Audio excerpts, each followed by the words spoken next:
इसका डायरेक्ट नुकसान किसको होगा? बांग्लादेश को। अच्छा। जिसका 3 साइड से बॉर्डर लग रहा है इंडिया के साथ। बिल्कुल, ऐसे एक है। ऐसा कंट्री जिसने आपको चारों साइड से घेरा हुआ है, जिसके मफादात जिससे आपके मफादात जुड़े हुए हैं। चाइनीज एस्टेब्लिशमेंट पाकिस्तान की एस्टेब्लिशमेंट से पीछे हट रही है। आसिम मुनीर की पैंट उतार कर पिटाई हुई है, will not believe it. Chinese establishment Pakistan की एस्टेब्लिशमेंट के साथ अपने रिलेशनशिप को डाउनग्रेड कर रही है, कर चुकी है। कि वो लंच भी फ्री नहीं था, ये तो हमें बाद में पता चलेगा ना कि कैसी भारी कीमत अदा की हमने। हमने इससे पहले भी कहा था और हम बार बार इसको कहते हैं कि चीन के इस हवाले से शदीद किस्म के कंसर्न है। पाकिस्तान और चाइना के बीच में जो दोस्ती है उसमें यकीनन अमेरिका में लंच खाना जो है वो कहीं ना कहीं थोड़ा सा प्रॉब्लम या थोड़ी सी दिक्कत जरूर दे रहा होगा। अभी क्योंकि इंडिया कहता है जी हमने $5 बिलियन की लाइन ऑफ क्रेडिट दी है और असिस्टेंस दी है श्रीलंका को। $5 billion. $5 billion is a lot of money. ये कोई मजाक थोड़ा। आसिफ मुनीर यहाँ बैठा हुआ है और जूते खा रहा है। मजा आ गया देखकर। पूरा सोशल मीडिया भरा हुआ है यहाँ पर ये दिखाने के लिए कि आसिफ मुनीर को कैसे लाते पड़ रही हैं, घूसे पड़ रहे हैं और थप्पड़ पड़ रहे हैं। मजा आ गया देखकर भाई, क्योंकि इन्होंने डबल प्ले करने की कोशिश करी पाकिस्तानियों ने। कि उन्होंने यानी चाइनीज ने जो बुलाया है या चाइनीज गवर्नमेंट ने जो हमारे बड़े अबू जी यानी कि फील्ड मार्शल साहब को बुलाया है, तो क्या उन्होंने लंच के बाद हजमुला खिलाने के लिए बुलाया? पाकिस्तान की इंडिया से ट्रेड बंद हुई तो हमारे आप देखें कि महंगाई कितनी ज्यादा नजर आ रही है। सही बात है। अगर बांग्लादेश की भी बंद हो जाएगी, ऑलमोस्ट तो बंद ही है। हाँ। अगर बिल्कुल बंद हो गई तो बांग्लादेश भी गया, और रोड पे आ जाएगा। क्या चाइनीज एस्टेब्लिशमेंट पाकिस्तान की एस्टेब्लिशमेंट को खुल्लम खुल्ला या बहुत एक कह लें कि अपने तरीके से डिस्प्लेजर का मैसेज और पैगाम दे रही है? क्योंकि अजीत डोभाल मिले थे। अब पाकिस्तान अगर किसी एक आदमी से डरता है भारत में तो वो नाम है अजीत डोभाल।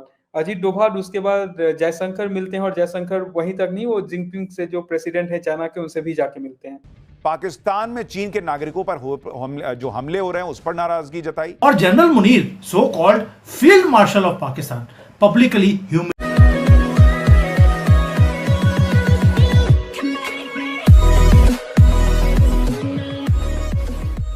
नमस्कार दोस्तों। अब देखिए पाकिस्तान की सिचुएशन इतनी ख़राब होती जा रही है कि उनको समझ में नहीं आ रहा है कि कौन सा पाला ले।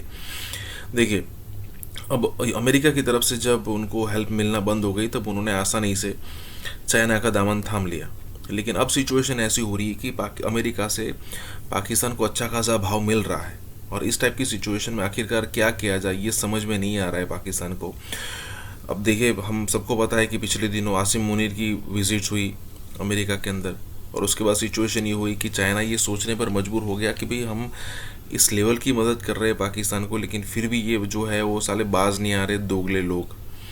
और फिर अब ये कहा जा रहा है कि उनकी जो एस्टेब्लिशमेंट मतलब कि जो उनकी गवर्नमेंट है वो अब पाकिस्तान की जो भी मदद हो रही है या फिर पाकिस्तान को जिस हिसाब से सपोर्ट मिलना चाहिए सारी की सारी प्रोसेस तुरंत उन्होंने स्टॉप कर दी है। अब देखिए एक ही कंट्री के ऊपर तो चलता है, अमेरिका तो कई बार गालियाँ देकर निकल जाता है, लेकिन एक ही कंट्री के ऊपर तो पाकिस्तान चलता है और वो है चाइना। और अगर चाइना ने भी ऐसा कर दिया तो देखिए आने वाले दिनों में क्या होता है। इसी के साथ ये वीडियो शुरू करते हैं। और हाँ दोस्तों, सुपर थैंक्स के जरिए हमारी मदद जरूर करें। कि उन्होंने यानी चाइनीज ने जो बुलाया है या चाइनीज गवर्नमेंट ने जो हमारे बड़े अबू जी यानी कि फील्ड मार्शल साहब को बुलाया है, तो क्या उन्होंने लंच के बाद हजमुला खिलाने के लिए बुलाया? मुझे भी ऐसे ही लगता है कि हो सकता है हजमुला वो दे दें। और जाहिर है कि अमेरिका में तो हजमुला नहीं मिलती होगी तो चाइना में हो सकता है मिलती हो, इसलिए कि बहुत सी चाइनीज प्रोडक्ट्स ऐसी हैं जो भारत में मिलती हैं, तो हो सकता है भारत की कुछ प्रोडक्ट्स भी वहां मिलती हों। बहरहाल कई लोगों का कहना यह है कि जी पाकिस्तान और चाइना के बीच में जो दोस्ती है उसमें यकीनन अमेरिका में लंच खाना जो है वो कहीं ना कहीं थोड़ा सा प्रॉब्लम या थोड़ी सी दिक्कत जरूर दे रहा होगा। और उसका रीजन यही है कि चाइना जो है वो यकीनन परेशान होगा कि अब ये पाकिस्तान कौन सी गेम खेल रहा है। अभी तक तो हमने जी डबल गेम आपको पता ही हम अक्सर ही खेला करते हैं और जी हमारी आदत सी पड़ गई है। तो चाइना के साथ भी चाइना को यही खतरा होगा कि अगर चाइना के साथ दोस्ती है और अमेरिका के साथ भी दोस्ती बन जाती है तो पाकिस्तान किस तरह से अपनी चीज को या अपने फॉरेन पॉलिसी को लेकर चलेगा। लेकिन हाँ ये जरूर है कि जी कहा यह जा रहा है कि जो फील्ड मार्शल साहब गए चाइना तो वो ये बताने के लिए गए कि जी आप बिल्कुल फिक्र मत कीजिए, आपके जो वर्कर्स आ रहे हैं ना सीपीसी में काम करने के लिए, उनकी सिक्योरिटी के लिए हम लोगों ने हर चीज को हाई अलर्ट पे कर दिया है। यानी पहले जो है वो इनको बीएलए वाले और कभी टीटीपी वाले और कभी कौन जो है वो चाइनीज वर्कर्स को आपको मालूम ही है कि अक्सर ही बेचारों को टारगेट करते हैं और 2-4 को या कई बार तो उससे भी ज्यादा नंबर्स जो हैं उनकी जानें चली जाती हैं। तो उसके लिए जी पाकिस्तान ने कहा अब हम ये नहीं होने देंगे, हो ही नहीं सकता।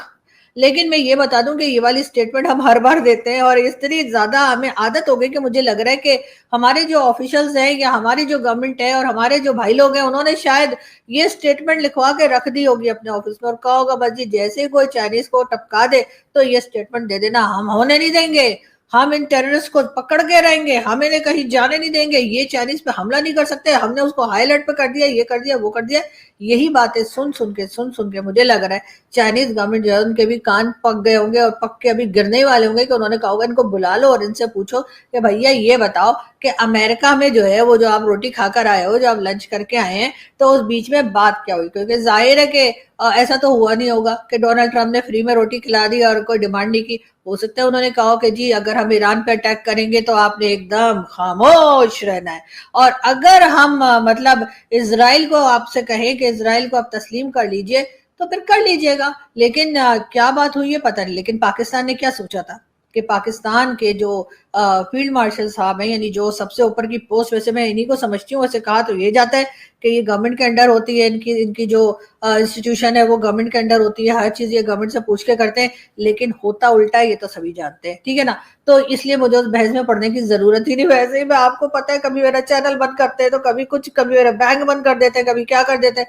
तो इसलिए मैं ये बता रही थी कि इन्होंने सोचा होगा कि जी ये जाएंगे और ये लंच खाएंगे तो उसके बाद क्या सोचा कि चाइना क्या कहेगा, सरदार, यानी कि चाइना जो इस वक्त हमारा सरदार है, सबसे ज्यादा पैसा तो इस वक्त चाइना का ही यहाँ पर सीपीसी में लगा हुआ है और अभी हम और उम्मीद लगा रहे हैं कि चाइना अभी हमें और पैसा देगा। लेकिन ये कि वो जाकर अमेरिका में लंच करेंगे और चाइना क्या कहेगा, चाइना हमारा सरदार है, वो क्या कहेगा, सरदार बड़ा खुश होगा, शाबाशी देगा? जी नहीं, सरदार बुलाएगा और पहले तो हजमुल्ला की गोली देगा और उसके बाद कहेगा कि अब बताओ बेटा कि क्या हो रहा है।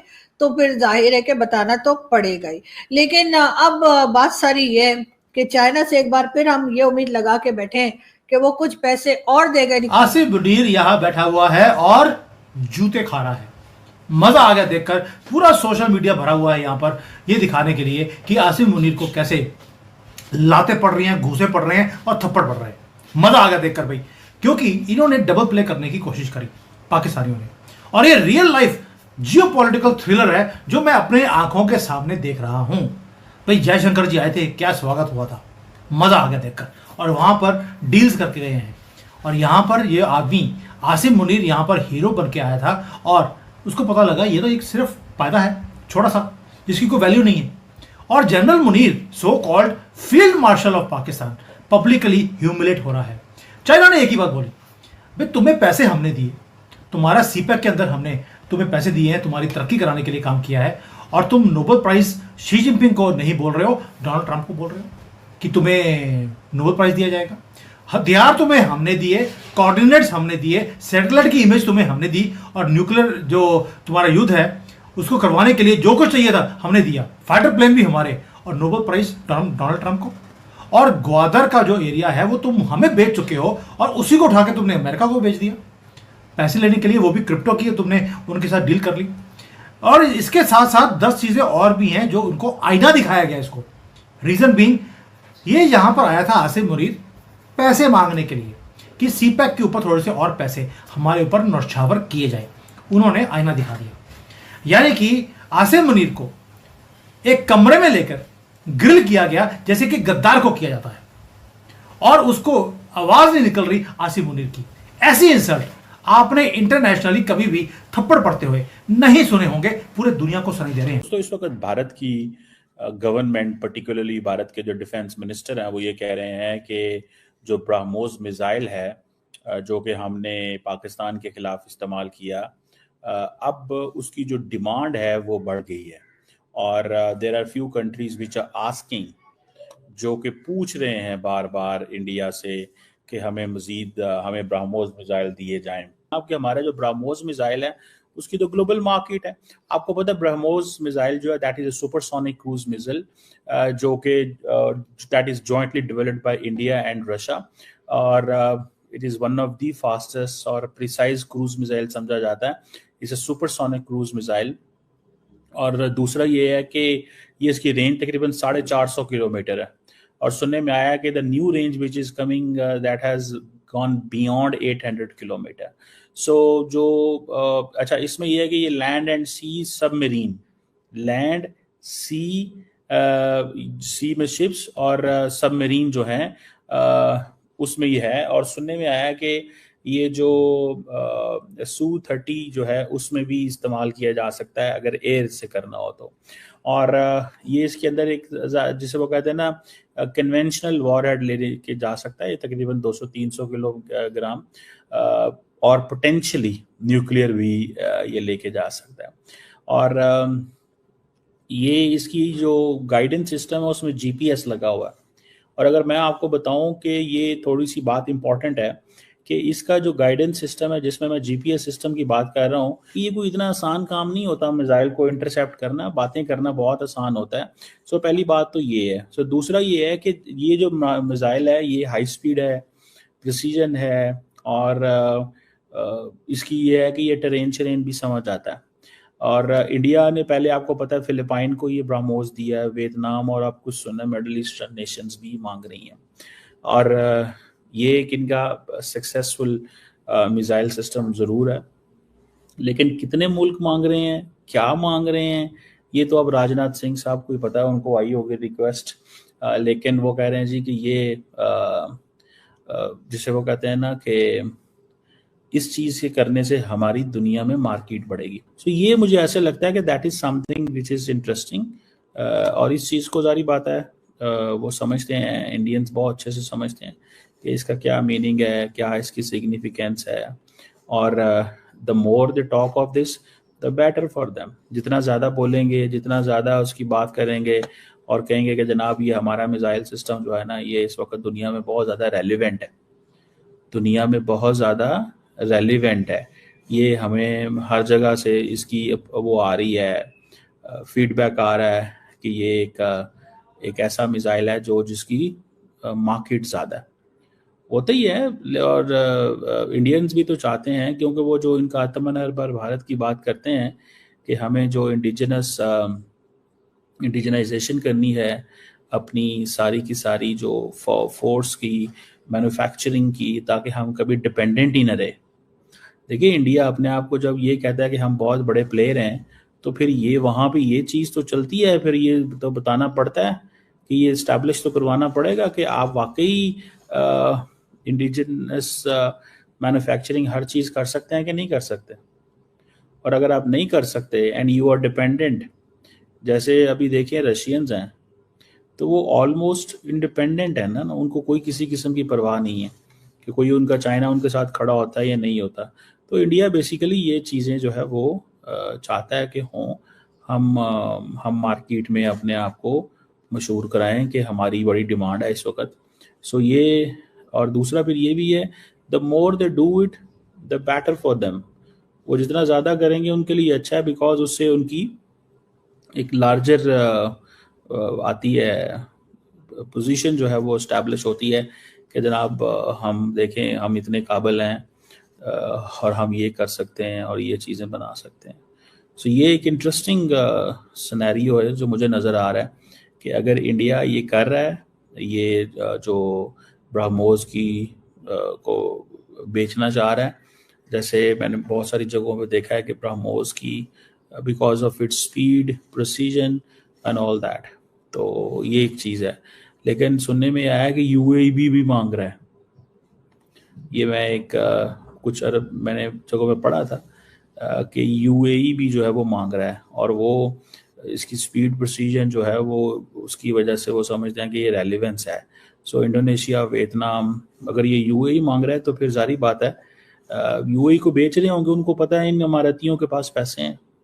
And every time Emirati delegation is in India, तो what do you think, what do they talk? World bank की एक रिपोर्ट आई है और वर्ल्ड बैंक की ये रिपोर्ट ये बता रही है कि पाकिस्तान कितने बुरे तरीके से, किस बुरे तरीके से कर्जे तले दबा हुआ है।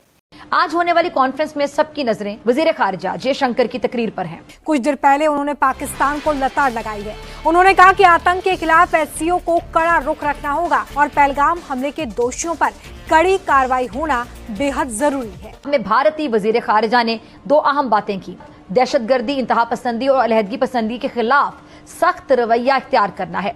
इसहाक डार भी चीन में है, भारतीय वजीर खारिजा भी चीन में है। डॉक्टर जयशंकर ने क्या किया है कि उन्होंने जनाब आके सीधा पाकिस्तान पे किया अटैक।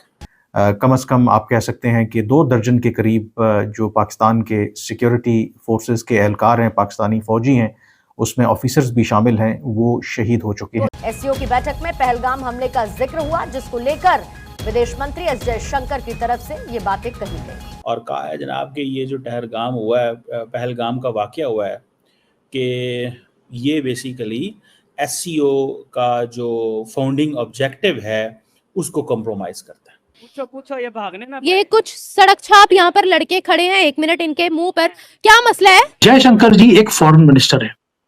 आपने शुरू में बिल्कुल सही कहा कि जयशंकर जी जो फॉरेन मिनिस्टर है वो चाइना के फॉरेन मिनिस्टर को मिलेंगे। ये कभी नहीं होता कि प्रेसिडेंट को मिला जाए, लेकिन जयशंकर है। एक तो ये चीज है कि जयशंकर है, वो प्राइम मिनिस्टर प्रेसिडेंट से कब गई है। दहशतगर्द के जो वाकयात हैं उस पर हर पाकिस्तानी परेशान भी है और हर कोई दुआ गो भी है कि जो वाकयात हैं इनको रुक जाना चाहिए, रोकथाम की तरफ जाने चाहिए। हमारे साथ इनकी प्यार मोहब्बत होनी चाहिए। हम दूसरे मुल्कों को हम काट सकते हैं अगर इंडिया हमारे साथ मिल जाए। लेकिन जयशंकर जी जिस तरह से जवाब देते हैं अमेरिका में, यूरोप में बैठकर, इनके वो क्लिप्स जो हैं यहाँ पर वायरल होते हैं। तो he has already become a social media celebrity in China. Bharat के minister of external affair doctor Jaishankar ने बेसिकली एससीओ में एक बड़ी धुआंधार किस्म की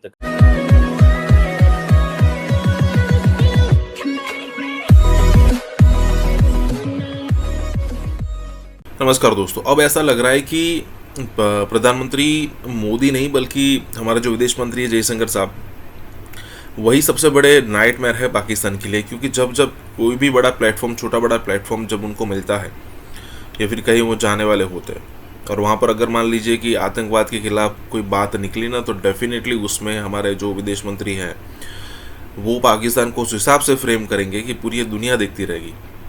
और ऐसा भी नहीं कि आतंकवाद की बात निकली तो ही, अगर उनको करना है कि अगर उनका मूड है कि नहीं आज तो इनकी वजह नहीं है, तो कैसे भी करके पाकिस्तान को उस सिचुएशन में ला ही लेंगे। अब देखने वाली बात यह है, और ऐसा भी नहीं है, देखिए हमारे आसपास बहुत सारे कंट्री हैं, हम किसी और का तो नाम नहीं लेते, पाकिस्तान का ही नाम क्यों आता है? क्योंकि भाई वो डिज़र्व करता है और हमने ऐसी खुलकर बैटिंग कभी पास्ट में की नहीं थी, इसलिए हमें ऐसा लग रहा है। अदरवाइज़ होना तो पहले से यही चाहिए था। मतलब जब से आतंकवाद शुरू हुआ था कश्मीर में, तब से यही होना चाहिए था। इसी के साथ ही वीडियो शुरू करते हैं। और हाँ दोस्तों, सुपर थैंक्स के जरिए हमारी मदद ज़रूर करें। Minister of external affair doctor Jaishankar ने बेसिकली एससीओ में एक बड़ी धुआंधार किस्म की तकरीर की है और उसमें उन्होंने पहलगाम जो टेरर अटैक है उसका जिक्र किया है। अगर फ्रैंकली स्पीकिंग प्रिंसिपल देखा जाए तो पाकिस्तान ने जब डॉक्टर जयशंकर पाकिस्तान आए थे तो कश्मीर का रेफरेंस नहीं दिया था, नोइंग कि this is a bilateral issue. SCO is a platform where not the bilateral issues are raised but multilateral issues are raised. ये जरा आप समझिएगा बात को। So in SCO, bilateral issues are not raised, multilateral issues are raised. ठीक है जी। Doctor Jaishankar ने क्या किया है कि उन्होंने जनाब आके सीधा पाकिस्तान पे किया अटैक और कहा है जनाब कि ये जो टहरगाम हुआ है, पहलगाम का वाकया हुआ है, कि ये बेसिकली SCO का जो फाउंडिंग ऑब्जेक्टिव है उसको कॉम्प्रोमाइज करता है। सो उन्होंने कहा जनाब कि आप, और दूसरा चाइना को भी वो उन्होंने लताड़ा है, हमारे कहते हैं ना, उसको भी टफ टाइम दिया है कि जनाब ये तुम लोग चाइनीज़ जो हो, तुम लोग हर रोज़ हमारी ज़मीनों पे कब्जे कर रहे हो। So he basically spoke about the territorial integrity and sovereignty of the states.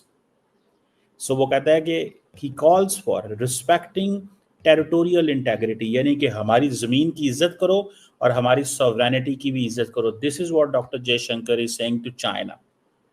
लेकिन ऑन पाकिस्तान, अब जब world territorial integrity and sovereignty of states आता है तो बेसिकली वो चाइना को पैगाम दे रहे हैं. चाइनीज लीडरशिप को वो ये कह रहे हैं कि भाई साहब आप ये करें कि आप हमारे रोज़ जो यहाँ पे करते हो ये बंद कर दो. This is what basically he is saying. So उन्होंने शी जिनपिंग को भी ये बात कही. He spoke with Xi Jinping with this, और उन्होंने कहा भाई साहब ये चीज़ जो है वो हम नहीं चाहते कि आप करें. सो फॉर गॉड सेक इसको ये ऐसा ना किया जाए. लेकिन पाकिस्तान के साथ तो सीधी सीधी लड़ाई उन्होंने शुरू कर ली. अब ये जो पॉइंट है कि जी आप पहलगाम वाक़े का जिक्र करना, क्योंकि उनको पता है कि पाकिस्तान भी जिक्र करेगा, जारी बात है. मैंने आपको पहले ही कहा था कि ये जो जॉइंट कम्युनिके आना है उस कम्युनिके के अंदर भी लड़ाई होनी है, और जो भारत और पाकिस्तान के दरमियान एक डिस्कशन होनी है उसमें भी होना है. सो अब बाकी वो इकोनॉमिक स्टेबिलिटी होनी चाहिए, और there is an international disorder है, and we have seen disorder in international relation since quite few years. और देयर इज ए कॉन्फ्लिक्ट है, कंपटीशन है, कोर्जन है. Basically, when he says that, okay, we understand there are conflicts, we understand there are competitions, which China and India have to some extent in few areas. There is a competition between the United States and China. But when he talks about coercion, he basically refers to the theme that the countries like India are being coerced not to use Russian oil. So he basically referring to that theme. वो इस चीज़ का जिक्र कर रहे हैं कि भाई ये ना किया जाए. सो जो इकोनॉमिक स्टेबिलिटी है वो भी वो कहते हैं कि दैट इज देयर. सो वो कह रहे हैं कि द ग्लोबल ऑर्डर जो है उसमें प्रॉब्लम्स हैं, इसको ठीक होना चाहिए. वो need to look at the collective interest, समझ रहे हैं. So he is basically talking. और जो 3 ईवल्स उन्होंने डिस्कस की है, एससीओ के terrorism, extremism and militancy, he is absolutely right. Actual news पे आते हैं. जयशंकर जी एक फॉरेन मिनिस्टर है. आपने शुरू में बिल्कुल सही कहा कि जयशंकर जी जो फॉरेन मिनिस्टर है वो चाइना के फॉरेन मिनिस्टर को मिलेंगे. ये कभी नहीं होता कि प्रेसिडेंट को मिला जाए, लेकिन जयशंकर है. एक तो ये चीज है कि जयशंकर है, वो प्राइम मिनिस्टर प्रेसिडेंट से कम नहीं है, एक सेलिब्रिटी है वो. और चाइना में स्पेशली जयशंकर जी सेलिब्रिटी है. वो क्यों? क्योंकि मोदी जी की कोई भी स्पीच चाइना में नहीं दिखाई जाती, लेकिन जयशंकर जी जिस तरह से जवाब देते हैं अमेरिका में, यूरोप में बैठकर, इनके वो क्लिप्स जो हैं यहां पर वायरल होते हैं. तो he has already become a social media celebrity in China, इसलिए शी जिनपिंग भी मिलने आए जी. लेकिन फिर सवाल ये भी उठता है ना, क्योंकि ये भी कहा जा रहा है ये इस तस्वीर के आने के बाद कि ये बिल्कुल फोटो अपॉर्चुनिटी थी पूरी दुनिया को दिखाने की कि शी जिनपिंग बिल्कुल सही सलामत है, इसीलिए उनको खास तौर पर लाया गया. और आपने बिल्कुल ठीक कहा, प्रोटोकॉल तो ये कहता है कि जो फॉरेन मिनिस्टर से मिलेगा, लेकिन प्रेसिडेंट से मिल रहे हैं हमारे विदेश मंत्री, तो वो पूरी दुनिया को एक मैसेज चला गया. लेकिन ब्रिक्स में नहीं जा रहे हैं, नहीं गए शी जिनपिंग, इसके पीछे क्या वजह हो सकती है? क्योंकि तब भी इस तरह के रूमर्स को बहुत हवा मिली कि देखिए वो जा भी नहीं रहे हैं, तख्ता पलट होने वाला है, कहीं ना कहीं सीपीसी के बीच में भी कहीं ना कहीं खटपट चल रही है, 2 धड़े हैं वगैरह वगैरह. देखिए मैंने उसको भी कवर किया था. मोदी का वो एक फिक्रा फैलाने वाले अब आटे की लाइनों में लगे हुए. लेकिन इसके ऊपर इंडिया का जवाब जो है वो आ गया है. And they should not be seen from the prism of a third country. As far as India-Russia relations are concerned, we have a steady and time-tested partnership. He announced before his oath-taking ceremony that he will impose tariffs on the first day of his office. Indians believe they cannot trust United States. रूस ने America को दो टूक शब्दों में कहा कि हम भारत के साथ खड़े हैं, अपना नेशनल इंटरेस्ट सिक्योर करेंगे. भारत ये कह रहा है कि हम अपनी सेफ्टी देखेंगे. आखिरकार ट्रंप बाबू को ये पता चल ही गया कि नरेंद्र मोदी क्या चीज है. रूस की विदेश मंत्रालय की प्रवक्ता मारिया जाखारोवा ने कह दिया कि अमेरिका और उसके पश्चिमी सहयोगी अब इतने दोहराए जा चुके कदम उठा रहे हैं कि वो उबाऊ लगने लगे हैं. डॉलर आने थे, अमेरिका को तेल बेचना था, उल्टा अमेरिका से तेल खरीदना शुरू कर दिया. ये खबर सुबह सुबह देखी तो मेरे 14 तबक रोशन हो गए और मुझे सारा खेल समझ आ गया। गए थे तेल देने, उल्टा चूना लगवा बैठे। मुझे लगता है कि ये ट्रेड डील वही है जिस पर जंग रोकी थी, जो चांद पे पहुंचा हुआ है, जो 5वीं बड़ी मईशत का है। तारीख में पहली बार अमेरिका से तेल खरीदने जा रहा है। ये 2 घंटे की मुसाफत पे सऊदी अरब को छोड़ के हम वो लंबी महीनों की मुसाफत पे अमेरिका से तेल खरीद रहे हैं। आपको तभी बताया था कि इसकी कीमत होगी, क्योंकि there is no free lunch, और स्पेशली एक ऐसा लंच जो आप कानूनी तौर पर या अपने ओहदे के हिसाब से ना कर सकें। अच्छा, इसके अंदर इंडिया ने एक और बात की है, वो है फार्मर्स की बात। उन्होंने कहा कि हमारे लोगों को, हमारे जो कंज्यूमर्स हैं, हमारे जो अवाम है, पब्लिक है, हम उसको देखें।